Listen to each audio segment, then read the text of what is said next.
గుప్పెడు బియ్యం సేకరించి అవసరం ఉన్న వాటికి ఇచ్చేయడం. అలాగే అక్కడ మా దగ్గర లంబాడస్ అందరూ ప్రతి 3 months అక్కడ ఉంటారనమాట. మేమందరం రాత్రి గన్నెల్లో వాళ్ళు కొద్ది కుట్టడము అట్లా చూసిన తర్వాత ప్రతి ఒక్క ఆడపిల్ల కూడా అక్కడ ఎంతో నాలెడ్జ్ నేర్చుకున్నాం. బంజారా వర్క్, సీసాలు అవి, అద్దాలు, కుసలు అవి ఎట్లా కుట్టాలని దాన్ని మోటివేట్ గా తీసుకొని మా సంఘ సభ్యులందరూ అక్క నువ్వు ఇంత చదువుకున్నావు, నువ్వు కొద్దిగా ధైర్యం చేస్తే మేమందరం ఏమంటుంటాం అక్క అని చెప్పేస్తే మాకు రాదు కదా అని అంటే మా నిజామాబాద్ డిఆర్ఏ వాళ్ళు మాకు ట్రైనింగ్ ఇప్పించారు. వీటిలో అప్పట్లోనే 4 ట్రైనింగ్ ఇప్పిస్తే మేము మళ్ళా 15 మందిని అడాప్ట్ చేసుకొని ఈ బంజారా వర్క్ ని వాళ్ళకి నేర్పించడం జరిగింది. మళ్ళా వాళ్ళు అట్లా నేర్పిస్తూ మేము ఈ బంజారా క్రాఫ్ట్ అంటే అద్దాలు పుస్తలతో పుట్టిన పర్సులు అవి చాలా అంటే చాలా నాణ్యతగా క్వాలిటీగా మేడం కూడా చూసారు మా వస్తువులని. అవి తయారు చేస్తూ మన చెరుకురాళ్ళు ఇచ్చేటటువంటి సరస్ వేలాల్లో డైరెక్ట్ గా నేనే అన్ని భాషలు నేర్చుకొని టీవీ ముందు కూర్చొని ఏ లాంగ్వేజ్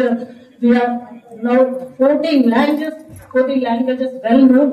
నేను 14 భాషలు మాట్లాడగలుగుతాను. అన్ని రాష్ట్రాలు వెళ్ళి మార్కెటింగ్ లో అంటే వాళ్ళ ఇంట్లో ఉండి మా అన్న వద్దన్నాడు, మా ఆయన వద్దన్నాడు అన్న ఇంటి వరకు వర్క్, కొందరు కటింగ్, కొందరు హ్యాండ్ వర్క్, కొందరు ప్యాకింగ్. నేను మార్కెటింగ్ కి ఎదుగా ఉండి ఇద్దరికి నేర్పిస్తూ అన్ని దేశ విదేశాలు మన సెల్ఫ్ నుంచి నేను మలేషియా, కొలంబియా అట్లా వెళ్ళొచ్చాను. అలాగే కాకుండా కూడా పూరి, అహ్మదాబాద్ ఇస్కాన్ టెంపుల్స్ కి ఇప్పటికీ ఆర్డర్స్ వస్తుంటే వాటిని బ్యాగులు తయారు చేస్తూ పంపిస్తూ ఉంటాము. నేను ఇందులోకి వచ్చి ఇదే చేస్తూ నేను కూడా మళ్ళీ ఇండివిజువల్ గా లోన్ తీసుకొని పిఎంఈ జిక్కులో ఇది పెట్టి మళ్ళీ వేరే గ్రూప్లకి నేను వర్క్ ఇస్తా ఉన్నా. ఒక 30-40 మందికి హ్యాండ్ వర్క్. అది ఈ రోజు మా ఊర్లో గేడీలు అంటూ చెయ్యరు. ఎవరు ఆడవాళ్ళైనా ఇదే వర్క్ నేర్చుకోవాలనే ఒక మోటివేషన్, అక్క దగ్గర పనిచేయాలి అనే మోటివేషన్ లో ఉన్నారు. నేను ఈరోజు నా 3 పిల్లల్ని కూడా మంచిగా తీర్చిదిద్దాను. నా పెద్ద కొడుకుని ఇండిగో ఎయిర్వేస్ లో పైలట్, ఇప్పుడు క్యాప్టెన్. చిన్న బాబు ఏఎన్జిఓ శాన్ ఫ్రాన్సిస్కో అమెరికా వెళ్ళాడు 2 years బ్యాక్. పాప బీబీఏ మేడం ప్రొక్టర్ అండ్ గ్యామల్ లో హెచ్ఆర్ చేస్తుంది, హెచ్ఆర్ మేనేజర్. అప్పట్లో నన్ను చూస్తేనే ఈ అక్క చూస్తే 500 ఇవ్వాల్సి వస్తుందేమో, వీళ్ళ పిల్లల కోసం ఏమో అడుగుతుంది అనుకునేవాళ్ళు. ఈ రోజు అక్క మా వైపు చూస్తే చాలు అనుకుంటున్నారు మా గ్రామంలో. అలాగే మళ్ళీ మేడం గారు కూడా చెప్పారు, నేను నా దాంట్లో కూడా రాశాను, నేను పడ్డ అవస్థలు నేను మొత్తం దేశాన్ని ఉద్ధరించలేను కానీ మా గ్రామంలో చిన్న సమస్యలు ఉంటాయి ఆడవాళ్ళకి, వాటిని తీర్చాలి. మళ్ళీ నా పిల్లలకు కూడా నేనేం చెప్తున్నా, ఇప్పుడు 2 years స్టార్ట్ అయిపోయింది. ఇద్దరు పిల్లలకి ఎక్కువ చేయకపోయినా ఇద్దరు పిల్లలకి చదివిస్తున్నారు. మా పిల్లలు వాళ్ళ చదువు బాధ్యత మొత్తం తీసుకొని నా కోరిక ఏంటంటే సార్ అన్నారు కాబట్టి మా గ్రామంలో ఆడవాళ్ళ ఆరోగ్య సమస్యలు కానీ లేకపోతే ఇట్లనే వివాహం, దాంపత్య దీంట్లో సమస్యలు ఉన్నా కూర్చొని పరిష్కరించుకోగలిగితే పరిష్కరించడం, మన ముందు సహాయం చేయడం. మా సంఘ సభ్యులందరూ కూడా దీనికి ముందున్నారు సార్. ఇప్పటికి కూడా మేము ఇది చేస్తుంటాం సార్.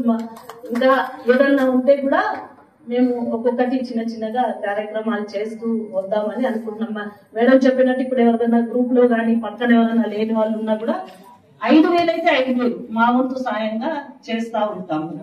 ఇప్పటికి కూడా మా ఊర్లో మొత్తం ఎక్కడైనా నా నంబర్ వేసి ఉంటుంది. నేను 5 months నుంచి ఇప్పుడు హైదరాబాద్ బాబు దగ్గరే ఉంటున్నా. ఎవరికి హెల్త్ ఇష్యూస్ వచ్చినా ఏదొచ్చినా నాకు ఫోన్ చేస్తాను, నేను వచ్చి వాళ్ళకి ఆరోగ్యం తెలియదు కదా, అట్లాంటి నాకైనా చిన్న ఇంప్లిమెంట్స్ చేస్తాను. చెప్పండి. జ్యోతి అండి, జ్యోతి నా బండ్ల నుండి జ్యోతి నా పేరు, కానీ అందరూ బంజారా జ్యోతిగా చేసేసారు. నేను బంజారా కాకపోయినా ఈ రోజు బంజారా వాళ్ళు కూడా అసూయపడేలాగా నేను మన స్టేట్ అవార్డు గెలుచుకున్నాను. ఇప్పుడు శిల్పి గురు అవార్డుకి అప్లై చేశారు మేడం 25. శిల్పి గురు గారు, మన ఇందిరా మహిళా శక్తి బజార్ లో మీ షాప్ ఎందుకు పెట్టలేదు మేడం? ఇప్పుడు నేను అదే అంటున్నాను, మా ఏపీఎం గారు డిపిఎం గారు కూడా అంటే మా వాళ్ళని మోటివేట్ చేస్తున్నాను మేడం. కొద్దిగా పిల్లలు ఉన్న వాళ్ళు అంటే ఇదే ప్లేస్ స్టార్ట్ అయింది కదా, నెక్స్ట్ ఇయర్ కి లేదు. మగన్ సార్ మీకోసమే అక్కడ ఉన్నారు. అవును మేడం. ఇప్పుడు మీరు హైదరాబాద్ లోనే ఉంటున్నారు, మంచిగా బ్రహ్మాండంగా పెట్టుకోవచ్చు. కొంచెం షుగర్స్ ఎక్కువై న్యూరాలసిస్ వచ్చింది. దాంట్లో ఓపెనింగ్ రోజు నేను అక్కడ ఉన్నాను మేడం. తప్పకుండా అవకాశం ఇచ్చిన అందరికి థ్యాంక్ యూ బంజారా జ్యోతి గారు. మీ అందరికి ఇది నా కోరిక. ఒక్క నిమిషం అమ్మా, నేను జస్ట్ కోరిక చెప్పేస్తాను. ఏంటంటే జిల్లా సమాఖ్యల నుండి అందరూ ఉన్నారు. మనకి 106 షాపులు మన సీఎం సార్ మనకి ఇచ్చారు. ఓకే, ఒక 32 షాప్స్ నేను ఇండివిజువల్ ఇటువంటి జ్యోతి అలాగా మంచిగా ఎగిరిన వాళ్ళకి ఇచ్చేసాను. ఇంకా మనకి 90 షాప్స్ దాకా ఉన్నది అక్కడ. దాన్ని జిల్లాకి సమాఖ్య ఒక షాప్ అని నేను ఇవ్వబోతున్నాను. సో దాంట్లో మనం ఏం చేయవచ్చు, ఇప్పుడు నిజామాబాద్ జిల్లా సమాఖ్య స్టోర్ అని, ఆదిలాబాద్ జిల్లా సమాఖ్య స్టోర్ అని ఇస్తే దాంట్లో మీలో ఇలా బెస్ట్ ప్రోడక్ట్స్ ఎవరు చేస్తున్నారో వారిది మనం షోకేస్ చేస్తే అది చాలా బాగుంటుందన్నది నా అభిప్రాయం. దానికి మీరందరూ చర్యలు తీసుకోవాలి. ఎందుకంటే అక్కడ ఉన్న అవకాశంని మనం ఉపయోగం చేసుకుంటూ మార్కెటింగ్ కొంతమందికి తక్కువ ఉంటది, దానికి మనం అందరం సపోర్ట్ చేయాలి.